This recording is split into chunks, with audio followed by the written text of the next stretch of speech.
शेतकऱ्याने तब्बल 5 एकर शेतातील आंबा बागेवर फिरवला नांगर. सतत 2 वर्षापासून अनुदानासाठी मारत होते कृषी विभागाकडे चक्रा. आंबा लागवडीपासून आतापर्यंत लाखो रुपयांचा झाला खर्च. महात्मा गांधी रोजगार हमी योजनेच्या माध्यमातून आंबा फळबाग लागवड करून 2 वर्षे उलटून गेली. मात्र अद्यापही श्याम पाटील या शेतकऱ्याला त्याचे अनुदान न मिळाल्याने अखेर बुलढाणा जिल्ह्याच्या इसरूळ येथील शेतकरी श्याम पाटील भुतेकर यांनी आपल्या 5 एकर शेतातील 4500 आंबा झाडावर नांगर फिरवला आणि आंबा बाग नष्ट केली आहे.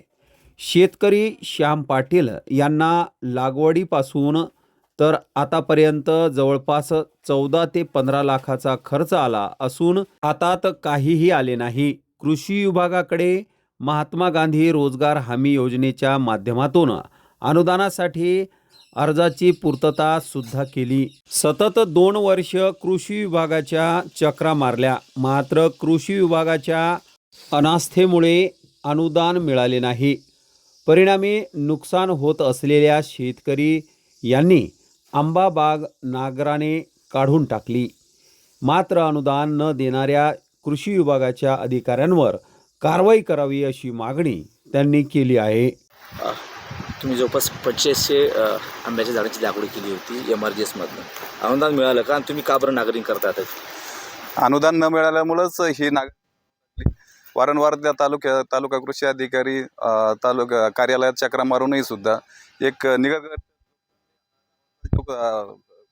की हा सिनियर लोकांचं पण काही ऐकत नाही. त्याला असं वाटतं की आमचं कोणीच काही करू शकत नाही, या पद्धतीने त्यांची वागणूक होती.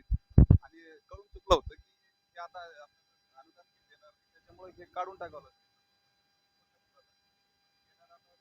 खूप सारं हे फळांचं बी उत्पन्न बुडलं, त्याच्यामुळं बाग काढून टाकला, नांगर फिरवला. संबंधित अधिकाऱ्यांवर कारवाई झालीच पाहिजे. झालं आणि किती खर्च आला साधारण? खर्च जवळपास 15-16 लाख रुपये आला आणि 2 वर्षाचं या शेतातलं उत्पन्नही बुडालं 5 एकरातलं. आणि ते उत्पन्न जवळपास ते 9-10 लाखाचं उत्पन्न बुडालं. असं एकूण जवळपास 20-25 लाखाचं नुकसान झालं.